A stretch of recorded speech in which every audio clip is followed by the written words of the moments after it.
Joining us today is BJ Knapp, a SaaS implementation and client success leader with more than a decade of experience guiding healthcare and higher education organizations through complex technology transitions. Known for her human-centered approach and ability to make sophisticated systems feel intuitive, BJ brings a deep insight into what it takes to deliver successful implementations at scale while building lasting client relationships. Welcome to the ConnectToWork podcast, BJ. Thank you for having me, Tara. And that was a lovely introduction. Thank you so much. Oh, you're very welcome. I've only just met you, but I know that sounds very true to who you are. So, what moment in your career has taught you the most? Oh, gosh, that's a really interesting question. I would say the moment in my career that taught me the most was the moment I realized that I really enjoy training clients and mentoring people. It's my absolute favorite thing to do at work. And once I made that realization, everything in my world became about making everybody else better at their jobs and making everybody else's life easier. If I can make other people's work easier by arming them with what I know, I could change my little part of the world. And I did. Every single client I turned over to account management for their long-term care and feeding, as I like to call it. I mean, they knew their stuff. They knew what their goals were. They knew how to use the tools that I taught them. I created self-sufficient clients. I trained every team member at a past role as well, every single one. And Wow. the team members that did their training with me, they left the training and they crushed their jobs. And they knew how to explain things because I made them explain it to me over and over again. Um, they knew how to say no buts to a client, which is vital in the client success world. No, it doesn't do that, but here's what you can do to get what you want. And I always told everybody I trained, I don't care how long it takes. Ask me the same question 50 times. And as a result, I became the supportive, trusted advisor that people could come and ask questions to. And that's really who I wanted to be for everybody I interacted with. I find it interesting after hearing that you would prefer to be in health and education because you fit that sort of nurturing teacher, but with the science background to figure out what they need and how to diagnose the problem. So that's really fits perfectly for you. When your colleagues or team members describe you, what are three words that they might use? Okay, this is an awesome question, and I'm gonna tell you a little story. When I worked at Cerner, we had our annual ops team get together every year because I was the only one who worked remote, and we had people in Burlington, Vermont, Kansas City, and Carlsbad, California. So we all descended upon the Burlington office, and we did this really cool exercise. They put big sticky notes all around the walls and wrote everybody's names on them. And we all got to walk around and write something that we like about that person on their sticky note. I mean, it was honestly a massive ego boost on a sticky note. It was fantastic.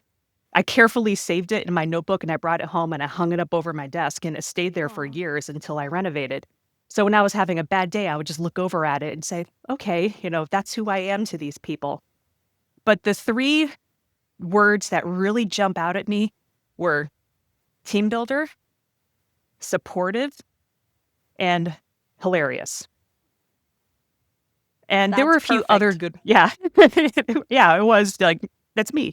And there were a few other good ones. There was adventurous, there was scuba diver, but those first three really remind me to be the team builder, be the one who builds the bridges, be supportive, and don't forget to have a little fun.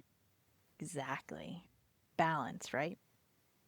So outside of your professional achievements, is there a passion project or a personal interest that has taught you skills that have make you better at what you do at your job? I have way too many personal passions, I'll be honest with you. I often say that I wish I could live 3 lives in parallel to the one I'm living now so I could try everything that I wanna try.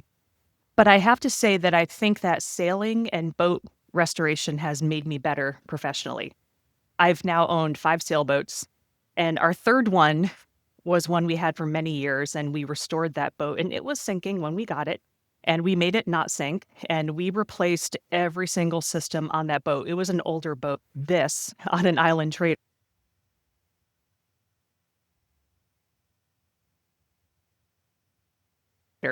So the mantra became, we'll figure it out. And we did. And that's carried over to my professional life. When a client presents me with a new challenge, we'll figure it out. And we do, and we will. And sailing has also taught me leadership. I mean, I wasn't brought up with sailing. It was an interest I developed in my 20s, but it's it's never something you master. Every boat you step aboard is different. So I spent years learning how to navigate, first with paper charts and now with electronic ones. I've spent time, learning what weather means and, so I can depart safely and arrive safely, which Right. is, crucial. And that carried over to my professional life as well, because sailing life, like professional life, is uncertain. And you have to be good with adapting to whatever the situation throws your way. And in terms of leadership, I also went to offshore sailing school for a week to put formal learning to everything I learned through osmosis of being on boats for all this time. And at the end of the course, the last 2 days, just me and my classmate had to take this 45-foot catamaran out on our own and anchor it out overnight without adults, without the teacher. And I am proud to say that I stepped up into the leadership role. I captained that boat. I navigated us. I anchored it safely twice. I worked with my classmate. We discussed everything and figured things out. On my very first attempt of trying to set that anchor, it didn't set and the boat was drifting everywhere, and I did not freak out. I simply said, "Let's raise it up. Let's go somewhere else. Let's go over there. That depth might be better. Let's check out that spot." And we were safe on that overnight journey. And I will admit that anchoring the boat, you set the anchor and it digs into the ground, Right. and then you wonder if it's going to drag. It doesn't just stay. Sometimes it drags. And I will admit, I sat on that boat for a long time, just looking at landmarks and making sure that everything was still lined up. And it was, nerve wracking. I said, okay, finally, we're fine. Like, let's go do something else. But definitely the opportunity to apply the we'll figure it out we'll figure it out methodology and leadership definitely impacted my professional life as well. That's excellent. We'll have to have a chat off camera about sailing. I was a Oh, collegiate absolutely. sailor, and I did All grow day up on long. boats. Oh, cool. Yeah. So I have the opposite experience of you, but yeah.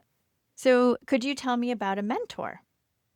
Oh gosh. I mean, in the sailing world, I had a ton of mentors that ended up impacting my professional life, but maybe we'll talk about one of the bosses I had when I worked at Pure Wellness, and then when Pure Wellness got acquired by Cerner. My boss there was a gentleman by the name of Ryan Vandervorst, and he was by far the best boss I have ever had. Cool, cool dude. He encouraged me to stretch myself, but he was also very honest with all his feedback, whether it was constructive or positive. He was that boss that you hated to disappoint because you liked him so much that disappointing him was like it was crushing, you know. Um, but he taught me to say what I think and be honest, but also, you know, be careful about how I say what I think. So, what book or podcast has influenced you? I know you're an avid podcast and book on tape listener, so. Yeah, I'm an avid reader. I swear my library card is melted on one corner from overuse. I've saved hundreds of thousands of dollars by using the library. But I will admit, I don't read books about work. Sometimes we get assigned books at work. Like sometimes a boss says, "Oh, you need to read this." So we all read it, turn this ship around, or whatever the thing is. And I read those when it's required of me at work. But for me, I read for pleasure and I listen to podcasts when something, piques my interest. We don't have to be about work all the time, you guys. It's okay to escape into a novel or listen to a podcast about a cult. It's fine. We don't always have to be thinking about how to improve ourselves at work. We can take scenarios in our life and apply that to work, like I do with sailing. But we need to use our brains for other things and let our brains have fun too. 100% agree with you on that. So, but is there something that it doesn't have to be work related, but is there one that you're particularly fond of, either a book or a podcast that you go back to time and time again. But if it's a podcast, different episodes, but a book that you keep rereading for fun.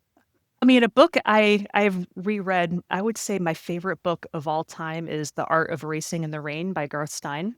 Have you ever read that one? I, it's been a long time, but I have, Oh, yeah. it has nothing to do with business, nothing to do with work, Nope. but it is absolutely a wonderful story. So it's the story of a family, but it's told from the perspective of the dog named Enzo. And the story opens up where Enzo is toward the end of his life. So you know what's going to happen. Except I But still didn't, and I still oh, wept. I listened to it on my way up to Burlington for work once, and I was finishing it, waiting to check into the hotel, and I was just sitting in the car. Oh, see, I'm grateful that I read it in print because Yeah, then I knew I'd be like by myself and be it because ugly yeah. crying, I mean, the ending was hopeful, though. Like Ye- I mean, I'm a dog person. My Labrador Trapper has just come to say hello to me just now. He's right here. I love dogs. I'm a dog person, but at least, so the whole story was reflecting on his life with his family and how much he enjoyed his life with his family, despite everything that was happening with his family. And a lot was happening. The ending was very hopeful. So yeah, it ripped your heart out, but it put it back together too. I Another, find I don't remember the putting it back together. I do distinctly remember the ripping it out part. yeah. But anyway, we'll move on. But another So really good one that I've read was The Day the World Came to Town. Have you read that one? no. Oh my gosh. So it's the story of the day of the 9/11 attack, where all the planes were in the air and they had nowhere to go. So they all descended upon Gander, Newfoundland, which used to be a stop for transatlantic flights back when the planes couldn't make it all the way. They would stop there and refill. And they have a massive, massive airstrip, and hundreds of planes descended upon this town. Mm, And they were there for over a week while we were figuring wow. out what the heck was going on. So the townspeople took all of the passengers in. And it's a true story. They made a play about it. It's called Come From Away. It was on Broadway. Just, Really? yeah, the play was absolutely gorgeous. You have to see Hmm. it. All right, I Um, will. I will but the book, definitely. another book that rips your heart out but puts it back together again. But it told the story of like one of the pilots was the first woman commercial airline pilot. Oh, So she wow. was there.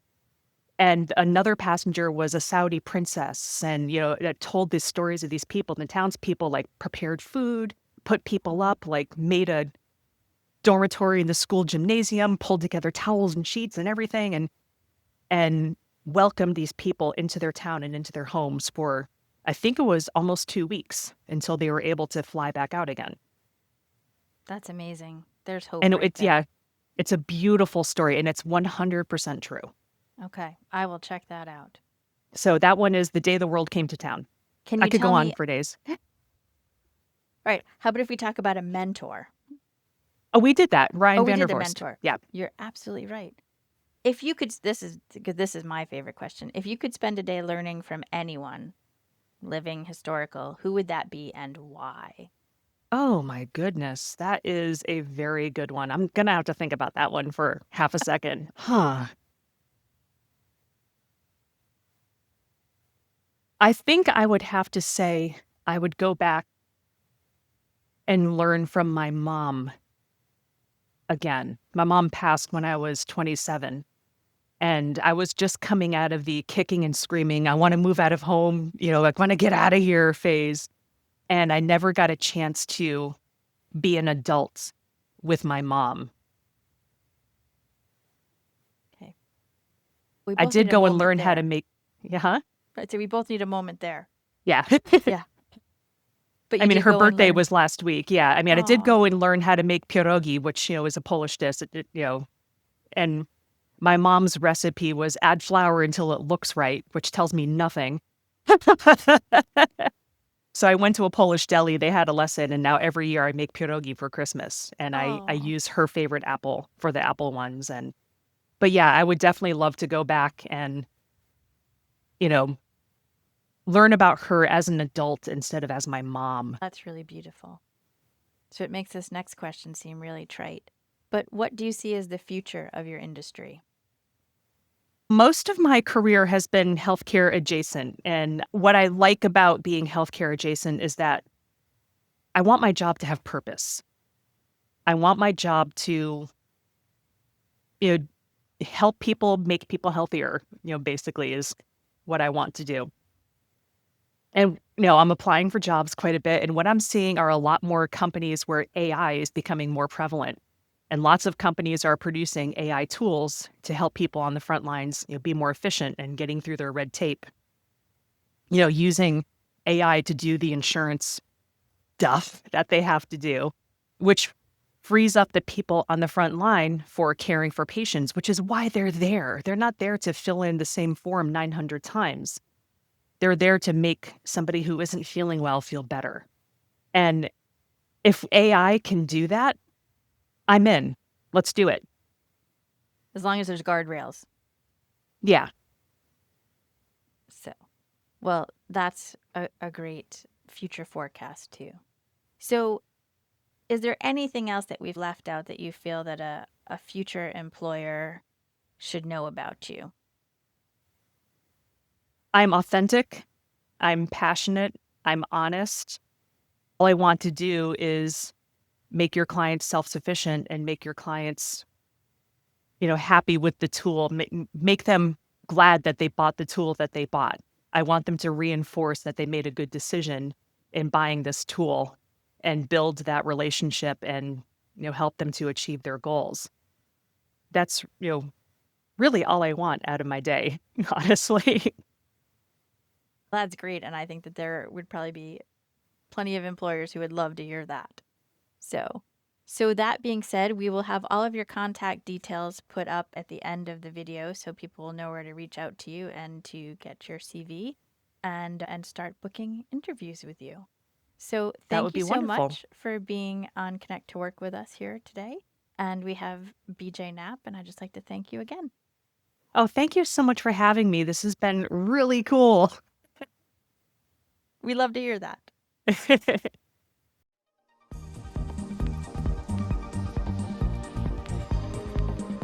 MTMG, guidance that empowers.